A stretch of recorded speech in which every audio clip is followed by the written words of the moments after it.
बाबा साहब अम्बेडकर की मूर्तियां तोड़ने वाले हमको गाली देते हो तो कोई बड़ी बात नहीं है। जो लोग महात्मा फुले को गाली दिए, जो महात्मा पेरियार को गाली दिए, फिर धर्माचार्य को बुला के बहस करिए। अब तारना का अर्थ हमको समझा रहे हैं, कौन लोग कह रहे हैं जुबान काटने की बात, जरा देखिए।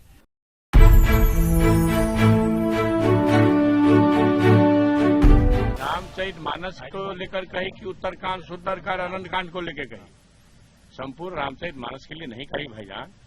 उत्तरकांड सुंदरकांड में जो छंद है, ढोल गंवार शूद्र पशु नारी सकल तारना के अधिकारी, कौन गा रहा है, कौन कैसेट बेच रहा है? वही धर्माचार्य लोग कैसेट बेच रहे हैं। ढोल पीटने पर बजेंगे, गंवार भी पीटने पर ठीक होंगे।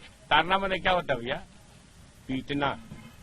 तारना मतलब उबारना भी होता है। आपके शब्द में होंगे, हो सकता है यथास्थितिवादी, तारनहार कहते हैं, तारनहार कहते हैं। यथास्थितिवादी आप ये बताइए कि ढोल गंवार शूद्र पशु नारी सकल तारना के अधिकारी, तो ढोल ही गंवार ही शूद्र और पशु नारी ही, द्विज नहीं। इसका मतलब द्विज को तारने की जरूरत नहीं है ना आपके हिसाब से? द्विज को तारने की जरूरत नहीं है भैया। मतलब द्विज पहले से तारे हुए हैं, कमजोर होता है, उसी को न किया जाए। मान लीजिए मनुष्य जाता है भगवान के पास कि तार दीजिए। आप मेरी बात सुनिए ना, तो ढोल ही तारने लायक है, ठीक है। ढोल जब तक गंवार ही तारने लायक है।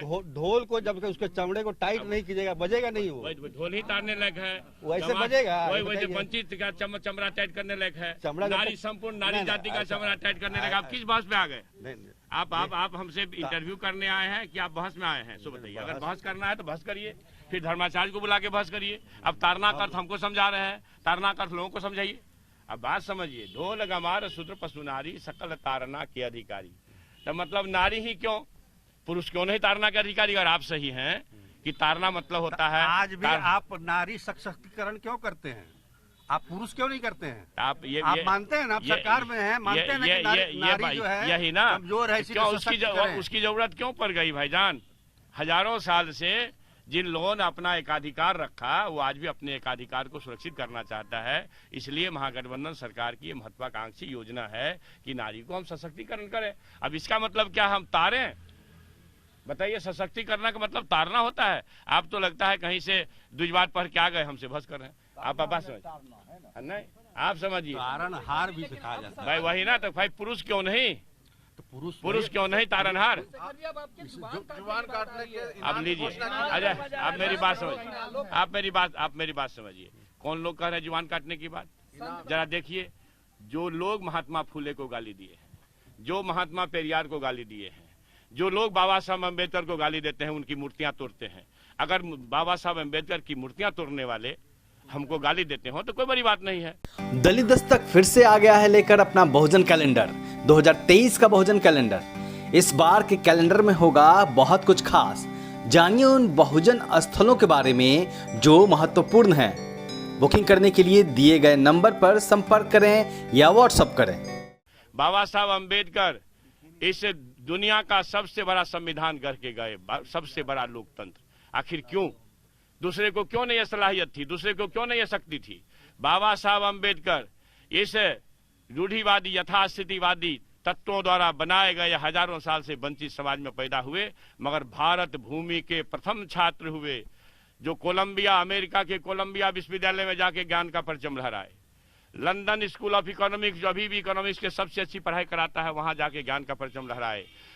और अमेरिकी प्रशासन ने 100 वर्षों के विद्वानों का 100 वर्षों के विद्वानों का अगर सर्वे कराया 100 वर्षों का, तो ज्ञान का प्रतीक उसी बाबा साहब अम्बेडकर को उपाधि मिली, सिंबल ऑफ नॉलेज, जिसने 1927 में मनुस्मृति का जिसने 1927 में मनुस्मृति का दहन कराया। दहन क्यों करा? आप अरे भैया, मैं तो इसी का जवाब दे रहा हूं, तो आप सुनने का धीरज नहीं है। जो लोग संविधान को जलाते हैं, जो लोग नागपुर से फतवा देते हैं, मोहन भागवत का बयान है कि शिक्षा से अहंकार बढ़ता है। क्या यह देश शिक्षा से आगे बढ़ेगा कि नफरत से आगे बढ़ेगा? जो शिक्षा की बात बाबा साहब अम्बेडकर करते हैं, तो नागपुर से फतवा आता है कि शिक्षा से अहंकार बढ़ता है। जो यह फतवा जारी करते हैं, वही सदियों से इस बड़े वंचित समाज जो 90-95% लोग हैं, जिसका प्रतिनिधित्व लालू यादव करते हैं, जिसका प्रतिनिधित्व तेजस्वी यादव करते हैं, जिसका प्रतिनिधित्व नीतीश कुमार जी करते हैं, जिसका प्रतिनिधित्व अंबेडकर साहब किए, जिसका प्रतिनिधित्व महात्मा फुले किए, जिसका प्रतिनिधित्व पेरियार साहब किए, जिसका प्रतिनिधित्व आचार्य नरेंद्र देव किए, जिसका प्रतिनिधित्व आचार्य जेबी कृपलानी किए, जिसका प्रतिनिधित्व डॉक्टर लोहिया किए, जिसका प्रतिनिधित्व जनेश्वर मिश्र जी किए, जिसका प्रतिनिधित्व पंडित मधुली में किए, जिसका प्रतिनिधित्व डॉक्टर ये जननायक कर्पूरी ठाकुर किए। भाई तो हम ये कह रहे हैं कि ये तो विचारों का संघर्ष है। ये फतवा जारी करने वाले लोग पहले मनुस्मृति में ही लिख दिए हैं कि जो शूद्र वेद पढ़ ले तो जी काट लो। अगर शूद्र एक रामचरितमानस के में जो उत्तरकांड और सुंदरकांड में जो गलत चीजें लिखी गई है, हम पूरा रामचरितमानस का तो विरोध नहीं कर रहे हैं, हम उस अंश का विरोध कर रहे हैं जो विरोध करने लायक है। तो भाई ये तो हमारे पुरखे भोगे हैं। हमारे शहीद जगदेव प्रसाद जी क्यों गोली खा लिए, जरा पता कर लो। क्रिमिनल थे, गुंडा थे, शोषितों को जगाए, 2 मुख्यमंत्री बनाए, गोली खा लिए।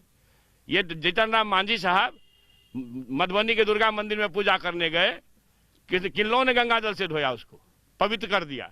डॉक्टर संपूर्णानंद की मूर्ति, भाईजान सुन लीजिए। डॉक्टर एक सवाल मेरा है, इतने बड़े ग्रंथ हुए हैं, मान लीजिए एकाध दोहा जो है, एकाध नहीं, हाँ, कितना? इसमें मेरी जानकारी में 5-6 ऐसे दोहे हैं जो विरोध के लायक है, जिस पर आपत्ति हमारी है। उसी आपत्ति को मैंने पढ़ा है और मैं फिर ये कह रहा हूँ, ये आज से नहीं, वैचारिक संघर्ष आज से नहीं चल रहा है। मनुस्मृति कब लिखी गई? लगभग 3000 साल पहले। उसके बाद लगभग 15वीं-16वीं शताब्दी में 700 वर्ष पहले लगभग रामचरितमानस लिखा गया है। मेरा ये कहना है, अगर मनुस्मृति में शूद्रों को पढ़ने पर जी काट लेने की बात करता हो, वेद सुन लेने पर कान में गर्म शीशा डाल देने की बात करता हो और उसी बात को उत्तरकांड में दोहराता हो, तो मैं क्या मानूंगा? इसका मतलब ये वैचारिक संघर्ष का विचार है, लड़ाई संघर्ष, वैचारिक संघर्ष है। अभी भी जो यहाँ गुरु गोवलकर ने जो किताब लिखा है बंच ऑफ थॉट, जरा पढ़ डालिए, उसको पढ़ डालिए, आपको लगेगा इसमें वो सारे अंश दिए हुए हैं।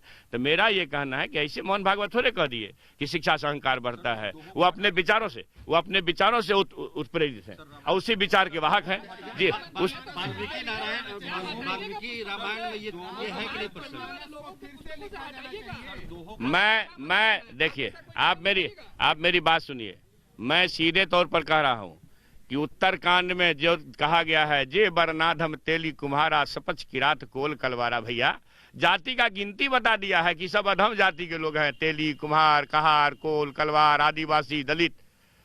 नारी मुई गृह संपत्ति नासी, मुर मुराई होई साहसी। पढ़िए तो भाईजान कि संपूर्ण नारी जाति के बारे में कहता है कि अगर घर की नारी मरे तो समझो एक चीज मरा है, थिंग, समान। नारी को समान थिंग समझने वाले लोग, इंसान नहीं समझने वाले लोगों पर आपत्ति, हमको उस विचार पर आपत्ति। बस आप मेरी बात सुन लीजिए। आप हिंदुस्तान में घूम रहे हो, अफगानिस्तान में घूम रहे हो?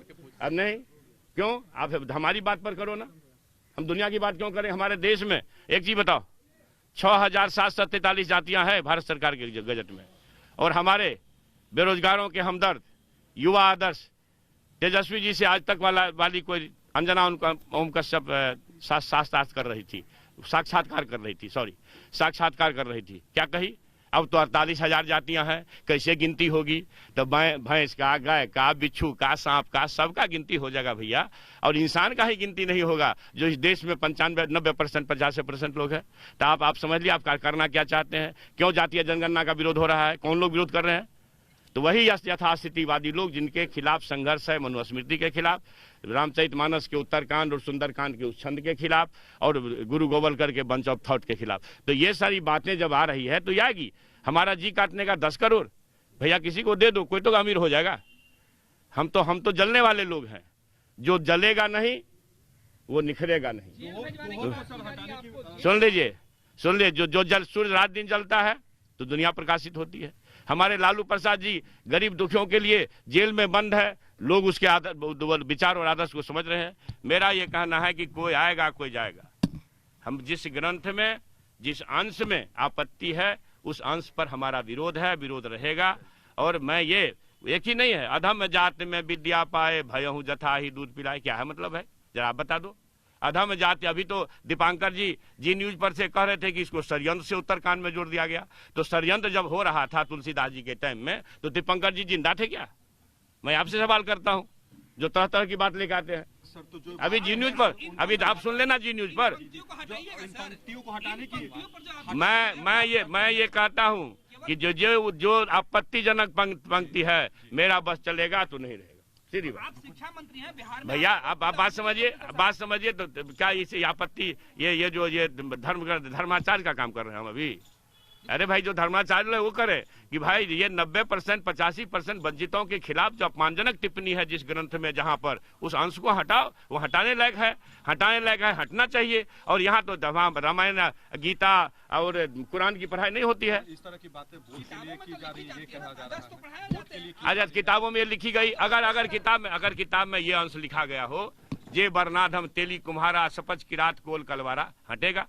अधम जात में विद्या पा करके कोई जहरीला हो जाता है, जैसे कि दूध पीने के बाद सांप। अधम जात में विद्या पाए भयहु जथा ही दूध पिलाए, अगर ये अंश होगा तो हटेगा। सर, वोट का समय है, 24 के चुनाव नजदीक है, क्या लगता है कि मैंने आपको आश्चर्य है जी, आप वोट गिनने आए हो यहाँ पर? मैं विचार बताने खड़ा हूँ। मैं विचार बताने के लिए आज नहीं, ये तो पता नहीं कल के, चूंकि राज्यपाल जी थे इसलिए आप इस बात को पकड़े हैं। नहीं तो मैं हर जगह तीसरी बार जिता के मधेपुरा के लोगों ने भेजा है, ध्यान करिएगा। और एक से एक बाहुबली और धनबली वहां लड़ रहे थे, सब जमानत जब्त करा के भेजा है लोगों का। और लालू यादव के सिपाही को जिता के भेजा हो, कुछ बात तो होगी ना। मैं ये विचार अपने क्षेत्र में चलाते रहता हूँ, इसलिए चिंता मत करो। आपको जेल भेजने की बात कर रहे हैं कि आपके ऊपर मुकदमा होना चाहिए, आप जेल जाइए आप। क्या विजय सिन्हा कह रहे हैं। अरे भैया, तो आप मेरी बात कहिए ना। जिन लोगों ने शहीद जगदेव प्रसाद को गोली मार दिया, तो हमको गोली मार दो ना। जेल भेजना तो आसान बात है, जेल से तो फिर भी आ जाएंगे। गोली मार दोगे तो नहीं रहेंगे, सीधी बात है। अपने बातों पर कायम रहिएगा। मैं जिस रामचरितमानस में जो उत्तरकांड के जो आपत्तिजनक अंश है, उसके पक्ष में कभी नहीं रहूंगा, उसके खिलाफ लड़ता रहा हूं, लड़ता रहूंगा। मंत्री जी, एक आखिरी सवाल की, कुमार विश्वास कवि हैं, वो रामचरितमानस को लेकर अलग अलग पाठ करते हैं, करेंगे चंद्रशेखर हमारे सभा में आए, हमारे कार्यक्रम में आए, सुने वो नहीं, वो उनको मेरे सभा में बुला दीजिए ना। हम शिक्षा मंत्री हैं, उनसे कम ओहदे पर नहीं है। उनको मेरे सभा में बुला दीजिए ना। कुमार विश्वास जी का पृष्ठभूमि जान लीजिए, जरूर कहीं ना कहीं वो भी किसी न किसी बात से प्रभावित है। अगर वो होते तो उत्तरकांड पढ़ते तो ये बात नहीं करते। अभी दिगंबर जी क्या कह रहे थे? उत्तरकांड में षड्यंत्र से जोड़ दिया गया, तो दीपंकर जी जिंदा थे तुलसीदास जी के टाइम में षड्यंत्र कर रहा था। तो अरे भाई, अद्भुत बात है।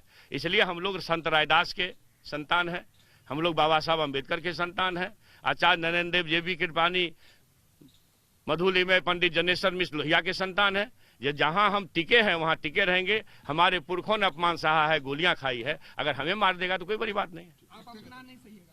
अब लीजिए, मैं यह कह रहा हूं बार बार कि उत्तरकांड सुंदरकांड के जिस अंश पर मेरा विरोध है, वो विरोध जारी रहेगा। रामचरितमानस के कई अंश अच्छे हैं, ज्यादातर अंश अच्छे हैं, लेकिन जहां आपत्ति है वहां आपत्ति है।